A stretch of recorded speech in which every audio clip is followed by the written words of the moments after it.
everybody. I am Hoardergamer, and this is Hoarder's Comic Flex. I hope you're all doing well today. Interesting day, because I had planned to review 2 comics, and the shop I go to, my local comic shop, all their copies were destroyed of Phantom Road. So they plan on getting new copies, replacements. So that was interesting. So that basically took one of my books away.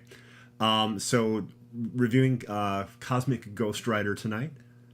So that's going to be our first comic book review, and our actually only comic book review today. Then we're going to talk about video games. We're going to toy around a bit, and then even look at the future of comics all the way to 1 week from today.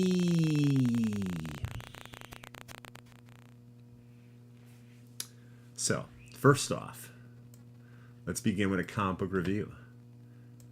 Cosmic Ghost Rider by Stephanie Phillips. Now, Donny Cates actually created this character, and it was a wild story. So, that whole concept of, when they mentioned, Hitler, they're like, oh, if you could go back in time and, kill him in his crib, would you actually do that? That's this psychological thing, or this,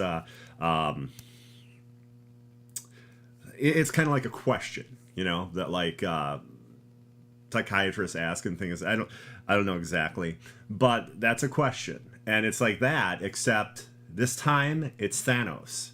Could you go to Thanos' crib and kill him in his sleep? And that's what the original Cosmic Ghost Rider is about. And then it goes wild. And then it's years later, and it's like a version of Thanos that's raised by Frank. And it was a really cool miniseries. Cosmic Ghost Rider was neat. It had an odd sense of humor. And getting Stephanie Phillips, who writes Harley Quinn, to write a Cosmic Ghost Rider series was a good idea. This is a interesting whodunit. There's another Cosmic Ghost Rider out there, and he is killing people. So a bounty hunter is sent for Frank to apprehend him, and basically, it's this whole crazy mistaken identity thing. And then it's also I wasn't expecting Cosmic Ghost Rider to even come back with more books. So that's cool too. But I very much like Cosmic Ghost Rider. It's not as mind-blowing as Donny Cates's take, because he just had surprise after surprise in each page. It was really great. But this is good. This is good, and I would say Stephanie Phillips is probably one of the best choices for a Cosmic Ghost Rider book, because this book can't take itself too seriously. So, there we go. Cosmic Ghost Rider number 1.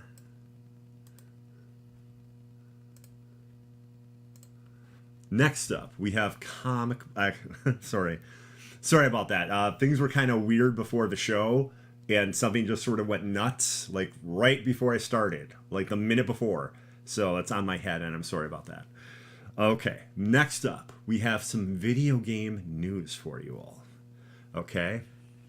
Now, you might be able to see this itty-bitty box all the way up in the left corner. Let me make that larger, everybody, for our first video game news. Would you look at this? Diablo 4 open beta. Okay? So there's early access, and then there's regular access. Early access is if you pre-order the game or pre-purchase the game. And yeah, Diablo 4 is a game I'm very much looking forward to this year. I play a lot of Diablo 3, and I recently started Diablo 2, Resurrected, which I very much enjoy. So on the 17th through the 19th, you'll be able to play as a rogue, barbarian, or sorcerer. And you'll have access to the first zone called Fractured Peaks. And then the story is going to be the prologue and the first act. Now, the game is large. There are 5 zones. We'll only have access to the first one, Fractured Peaks. And you get to play up to level 25. So get your level to 25, and you can play more than one character if you want to. So what's wild is it's Rogue, Barbarian, and Sorcerer, and that's the 17th through the 19th. But on the open beta, the 24th through the 26th, they add Necromancer and Druid. Now, Druid was actually the first class I was going to try out. So I was a little worried at first when they were like, it's Rogue, Barbarian, and Sorcerer. Don't get me wrong, I'll end up playing all the classes. They all have their own cinemas and dialogue and ways they react to things, just like they did in Diablo 3. To me, that means it's worth playing through the campaign numerous times. Now, the campaign is massive this time. Like, I want to say it's, God, it could be like 3 or 4 times larger than Diablo 3. So I don't expect, maybe I won't do all 5, you know, because they're also going to have at least the 6th and 7th coming in too. So something to keep in mind.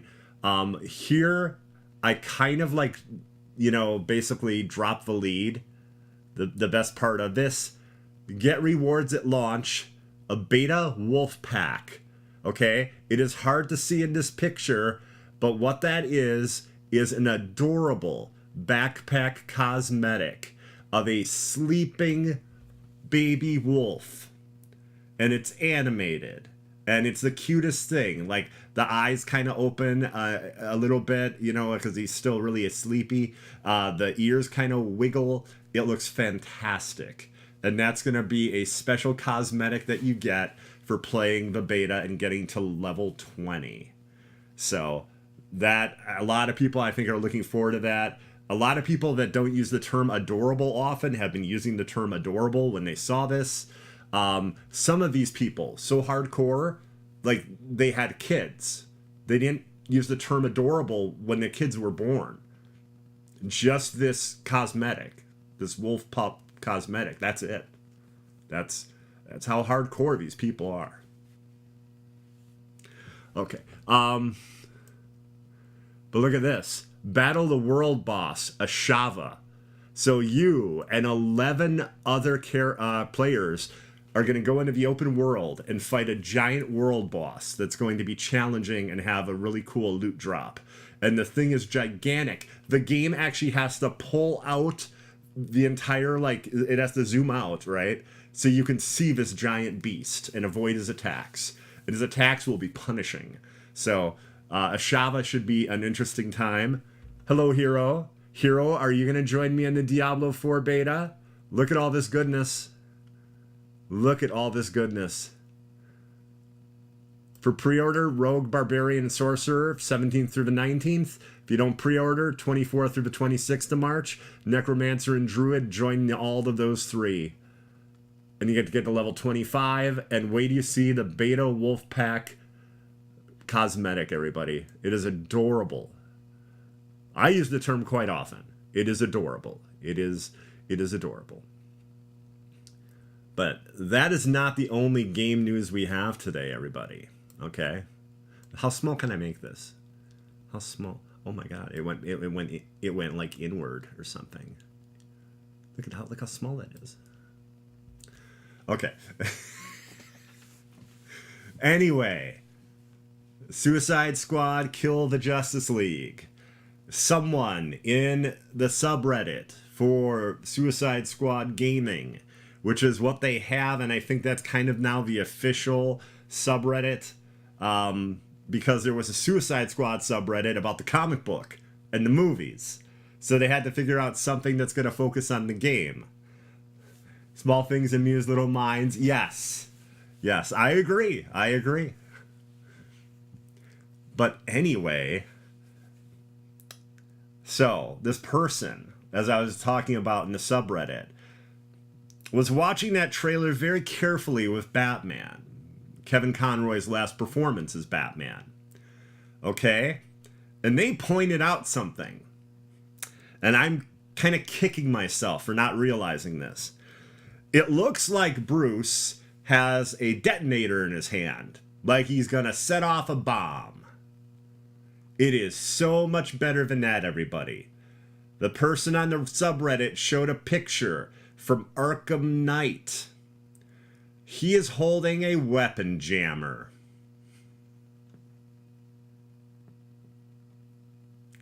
Yes, everybody. He's holding a weapon jammer in a game that's a shooter.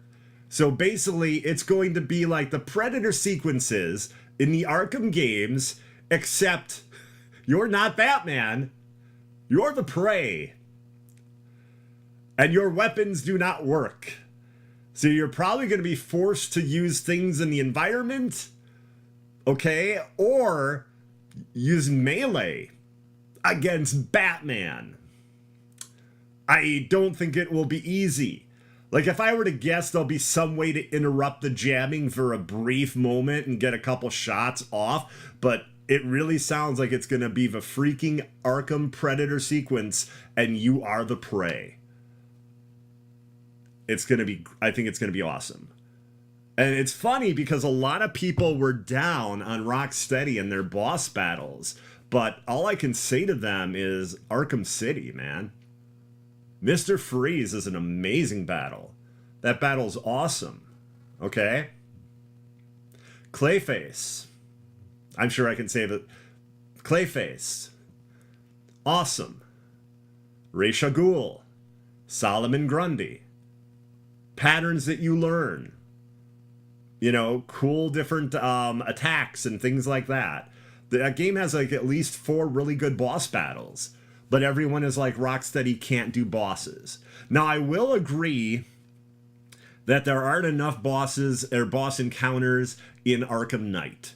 I agree with that. I want to say there's only 2 or 3 for the entire game. Most of it's more like a character runs away, or you get in a tank and shoot character or something. Like, it's not normal boss battles in that game. But Arkham City definitely proved that they can do good boss battles. You know, dare I say the Bane battle in Arkham Asylum. I think the Joker battle's a little screwed up, to be honest with you. I find it frustrating. There's certain mechanics in it I didn't love. The Joker fight in Arkham Asylum. But, yeah, I think the Scarecrow stuff was clever. While not an actual fight, it was a confrontation.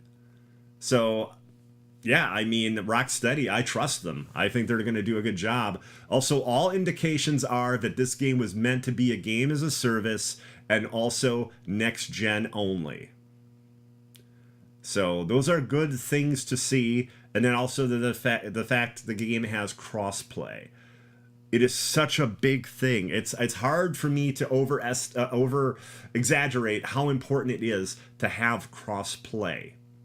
Marvel's Avengers didn't have it. And you're probably thinking this doesn't mean much, right? Not having crossplay. Imagine if, for whatever reason, let's say PlayStation has like 100,000 players. Okay, let's say that. And let's say Xbox has like 10,000. PC has like 8,000. So, you know, on one of those, not that many. But a huge player base if you're looking at all the different places that you can play the game. So it's very cool that it has cross-play. And Diablo 4, which I mentioned just about like 5 minutes ago, that is also going to have cross-play. And that's going to have cross-progression as well. So definitely things to be happy about with those games. J. Kun Prime basically said on the, I want to say, yeah, on our Doom Squad Gaming weekly wrap-up that he doesn't get excited because he thinks every game should have that. And I agree with that, but that's just not the case. They don't. There are so many games that should have crossplay that don't. Diablo 3 doesn't. I mean, how insane is that? Diablo 2 Resurrected does, and all indications is that that was going to have that right away. Like, that was planned before the remake even started. Apparently, if you don't have crossplay right away, it's much more difficult to implement when the game is nearly completed. I don't know all the details there, but that's what a lot of devs seem to be kind of hinting at when it comes to this thing. So it's something you got to plan in advance. But yeah, for Suicide Squad Kill the Justice League, I'm also kind of baiting IGN and Game Informer on Twitter. Not that they see or care, because, like, who am I, right? But, like, I was like, what game are you covering in March? And I put the little eye emote, the two eyes. Because, let's be honest, Suicide Squad Kill the Justice League should get an IGN first, which would be like, you know, them covering the game for a month, or it should be the Game Informer game of the month that they cover. It needs that. Right now, they need to continue the conversation and show more of the game. The game comes out May 26th. If anything made me think it was going to be pushed back a few months, it would be the fact that there are no pre-orders yet. It is so weird that there are no pre-orders and the game comes out in less than 3 months. I honestly thought today, on March 1st, they would have been like at either Game Informer or IGN, and here's our game of March, Suicide Squad Kill the Justice League, you know, and then they have all this information on it. Now, could that happen tomorrow? Sure. Could it happen next Monday or Tuesday? Maybe. I don't know why they would wait that long into the month, but I guess.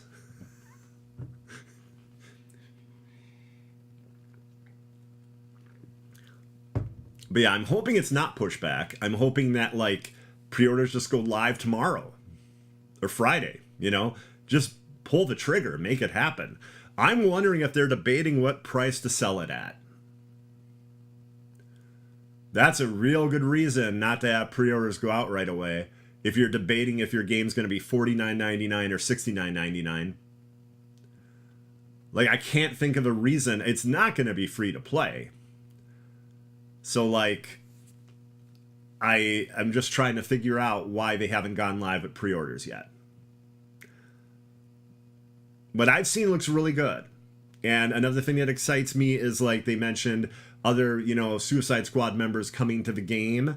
And I gotta be honest with everybody here. Right now, the game is a bit of what I would call a sausage fest, right? You've got Harley, but then you have King Shark, you have Boomer, and you have Deadshot. So you got 3 dudes and a lady. So let's even that out a bit, okay? Killer Frost would be awesome. Poison Ivy would be awesome. Here's one that might blow your mind. Parasite. You're probably thinking of that big, like, hulking dude. No. There was a point in the comics where Parasite was a lady. So that's an option. And the Parasite would be a very interesting character to have in a game where you're fighting members of the Justice League. A character that could, you know, drain even a little bit of their power would be really cool. Now, don't get me wrong. I definitely want Lex Luthor because, you know, he's, oh my God, he's so, like, in charge, you know? There's, like, no way he would deal well with Waller. And it would be this constant back and forth and him thinking he's smarter than everyone else, you know, because he's Lex Luthor. That would be really fun. That'd be really fun. But I think the first character should be like Poison Ivy, who's been hinted at in the game. There's someone doing something with plants, and I would say it's either Swamp Thing or Poison Ivy, if I were to guess, you know?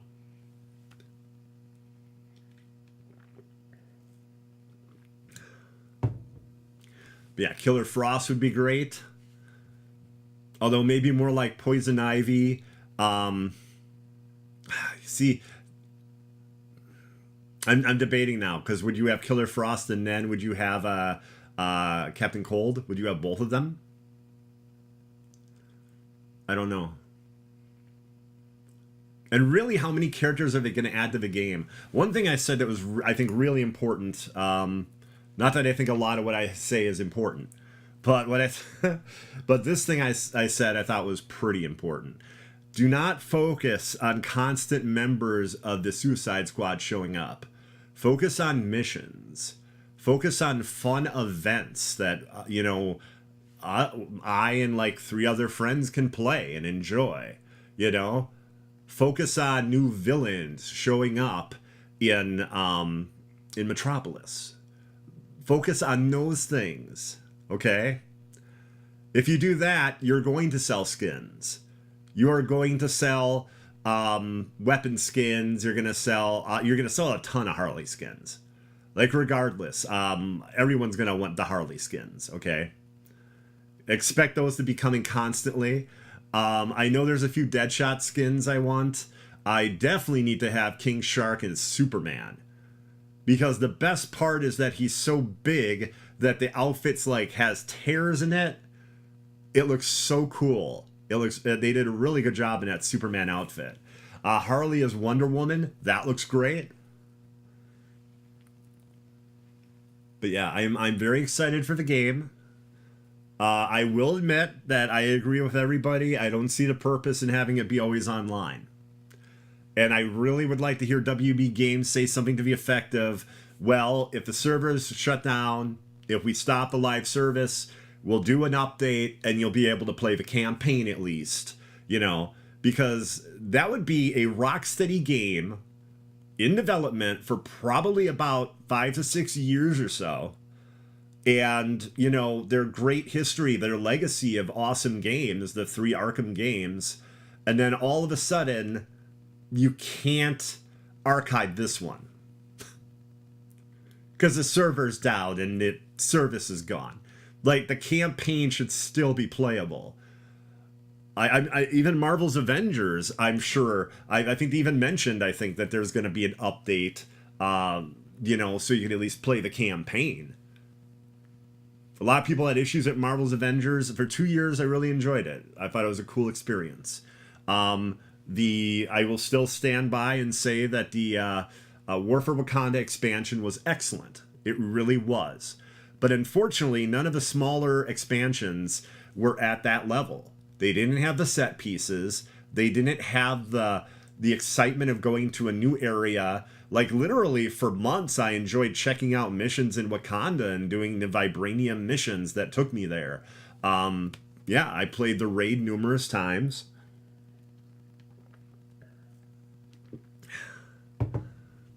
That expansion, to me, was somewhat close to something Destiny 2 does. Like, that campaign is roughly about 5-6 hours. It opened up, like, I want to say, like, 12 different missions and different little areas. And the raid. It had a raid. So, like, there's quite a bit there. And unfortunately, another thing I always bring up too with Suicide Squad and every game as a service, you have to spend money to make money. And I know that's a trite saying, but in this scenario, what you're looking at is you can't have a skeleton crew to run a game as a service. It is just not going to work. You need to have enough people to make content. And that's some of these companies need to understand. If the content's there, people will buy DLC. Also, too, I need to check out the exact wording because I'm a little worried about one thing that's going on with Suicide Squad Kill the Justice League. They mentioned free missions and free playable characters. Is their wording that all content is free? Because if that was the case, something like Destiny wouldn't exist. Lightfall just came out for Destiny. That was a $40 expansion. Technically $50 because you got a season with it. Roughly about 3 months of story content as well as things you can unlock. And yeah, it had that. Now, the production values, the amount of content, the things you would get are going to be much, much smaller and probably not for 5 years of these expansions if it was all free.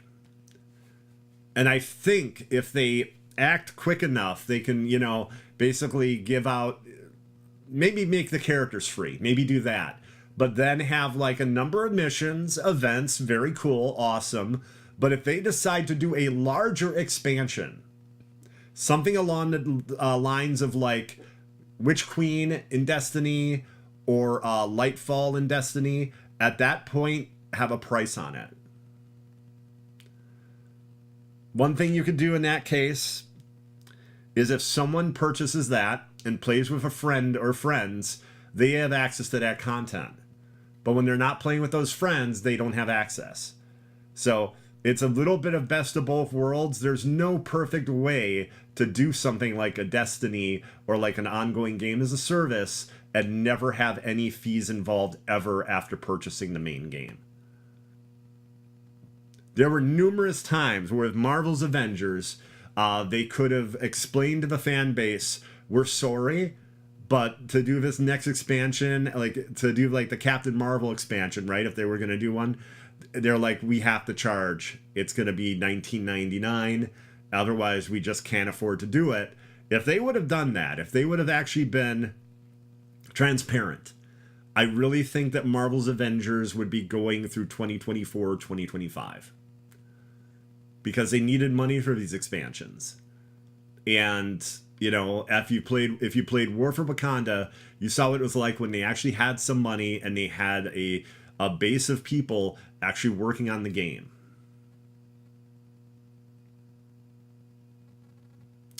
Okay, everybody. We are done talking about video games now.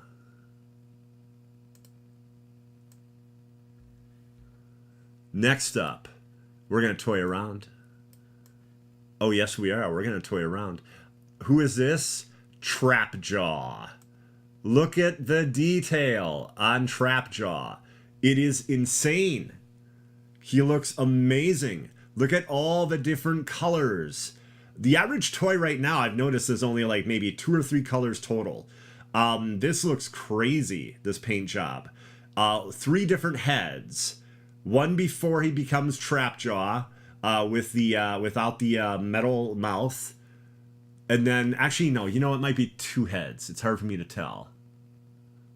No, you know what? The jaw looks different. So, yeah, it looks like 3 heads, actually.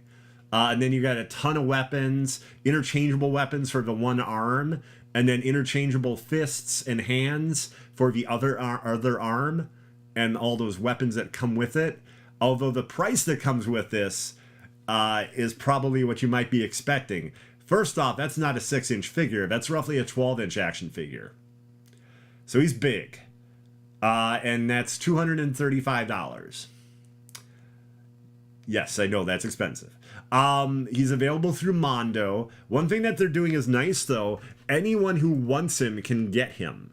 I believe it's the 7th through the 9th on the Mondo website that you can pre-order him.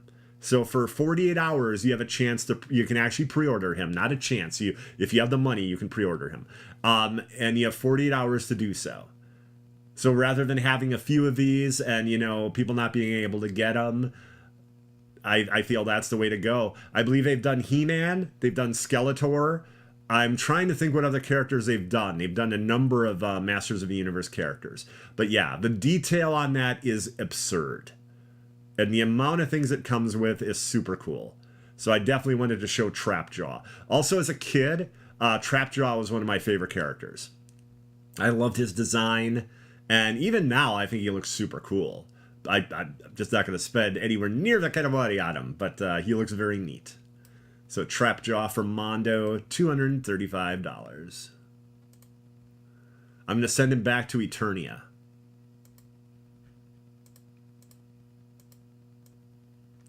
Next up, everybody. Nerds online are freaking out over this figure. Black Widow. Okay? So, apparently it's a new like body that they're using for this figure from Marvel Legends. Also, if you look at her hair, I think she looks really cool. But like, people are like, I need to have Psylocke in this mold now. But yeah, here's a Black Widow picture. Now, pre-orders aren't going to go live probably for maybe next month, a month later. I don't know. They had this big thing for Hasbro Pulse where they showed a number of toys, and the only ones that are going and pre-ordering tomorrow, get this, everybody, a really cool version of Dr. Octopus, Dr. Otto Octavius, and Aunt May. I almost said Aunt May. So that's what they're releasing, and they're based on the cartoon versions. and they come in this cool like VHS type of box, and you get a case that has 1 and 2. So you get Doc Ock and Aunt May. So that pre-order goes live tomorrow, apparently at I think 1 p.m. Central.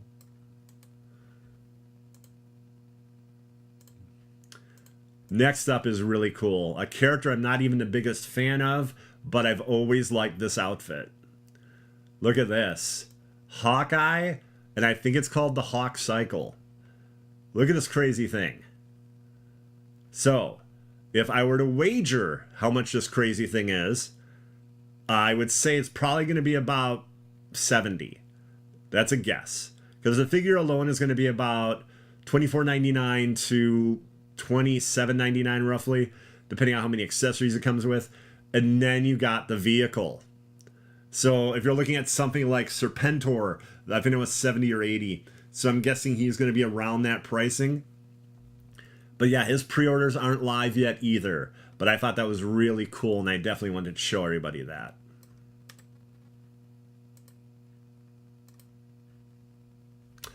Okay, everyone. It is now time for us to look into the future. But before we do that, I'm going to ask everybody to let me know what you want me to cover. I'm priming the pump right now, in case you're wondering. This is me priming the pump.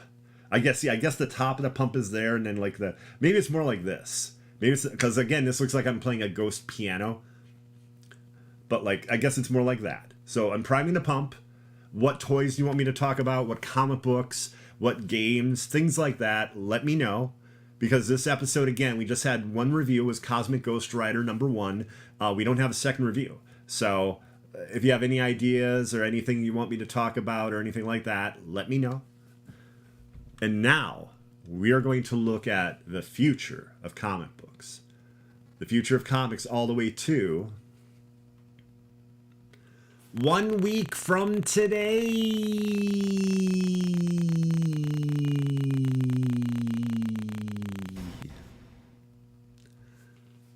Okay, everybody. First off, we have... This is the big one. This is a big one. This will excite people if you haven't been following it. Okay. Superman John Kent, son of Kal-El. Okay. That comic book was very popular, very good, done by Tom Taylor. Tom Taylor also did the Injustice comic book, which was very good. Okay. Everybody, this is Jonathan Kent versus Vel-Zod. And it's basically, in some way, a continuation of Injustice. So, yeah, I think this is going to be very cool. Well, not versus Vel-Zod, I'm sorry. Vel-Zod is basically trying to get him ready to face an opponent type of thing. But it sounds really cool. I enjoyed the Jonathan Kent books. And this is going to be a big deal. This is issue 1. There's numerous covers for it. And this is probably the cover I'm going to get. This is the one I like the most. But yeah, this is big. If you're wondering about like a big hot book next week, this is going to be it. For sure.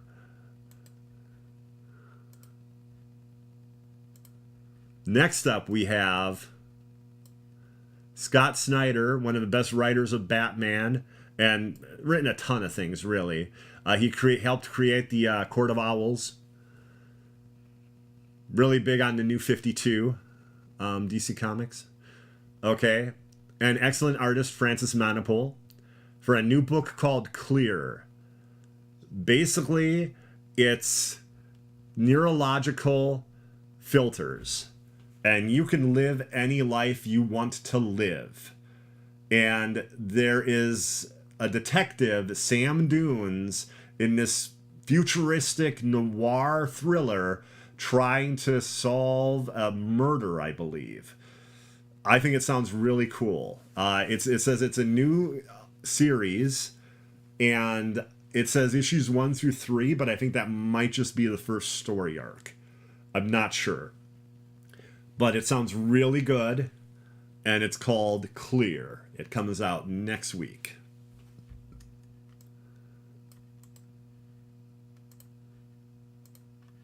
And I don't know if we've covered Scout Comics before on this show. From Scout Comics, we have Killcella 3. So basically, it's the idea of like Coachella, except some crazy pop star or rock star has decided that they're going to kill everyone at the event. It's supposed to be a really awesome book, and I've been kind of like playing catch up, learning about it and stuff. I need to even see if my shop sells it. But I've heard Killcella is really good, and as I was looking for titles to talk about, I was like, you know what? Let's kind of expand and look at something we haven't really. And I don't recall talking about Scout Comics before. So Killcella number 3. I'm hoping that doesn't like destroy everything. If you wanted to try getting into 1 and 2, probably not going to be too difficult. So yeah, Killcella number 3, everyone.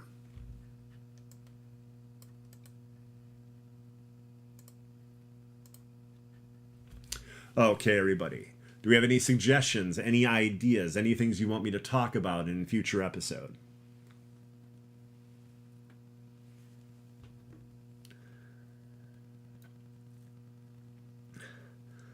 I can tell you right now, I'll definitely be reading John Kent, number 1. I believe the full title is Adventures of John Kent, number 1. Or Adventures of John Kent, Superman, number 1? I don't know. But that's what I'll be reading. That's what I'll be reading. Again, I don't know if Killcella will be available at my store. I could swear that there was a Scout comic I was reading that I had to have, like, shipped at one point. So I don't know if they carry them at my local comic shop. I'm not sure.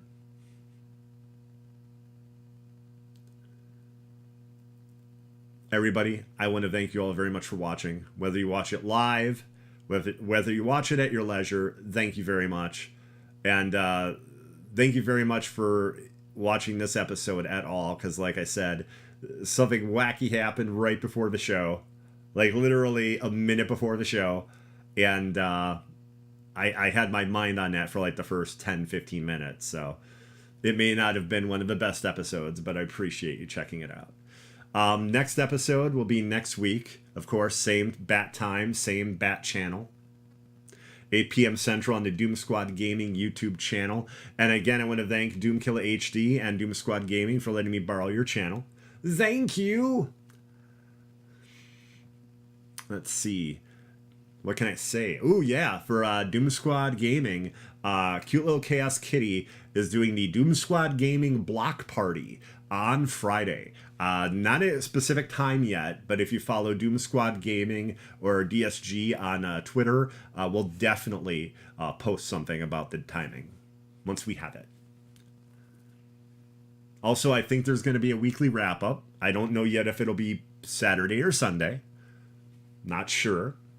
If you want to see more of me, and heaven only knows why you would, twitch.tv/Hoardergamer. And currently I'm playing Octopath Traveler 2, which is phenomenal. Destiny 2 Lightfall, very good. Good first impression. I have heard that it's possible they might have to tune Legendary difficulty, though. Because like people are saying it's like playing Dark Souls. And I don't know if they were trying to make that more difficult than doing a raid. I'm not sure if that was their goal. Maybe it was. I don't know. But there's new enemies called Tormentors. And even a normal difficulty, they are brutal. Apparently they are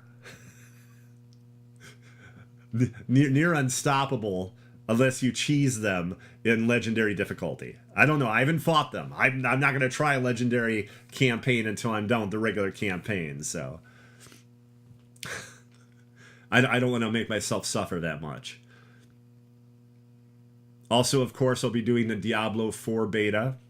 17th, 18th, and 19th, 24th, 25th, and 26th of March.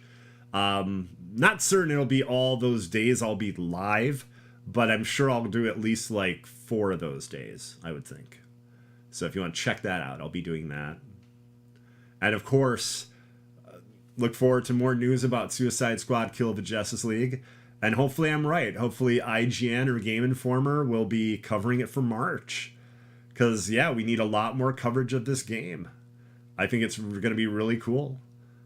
Everybody have yourself a fantastic night, and I will see you later. Bye-bye.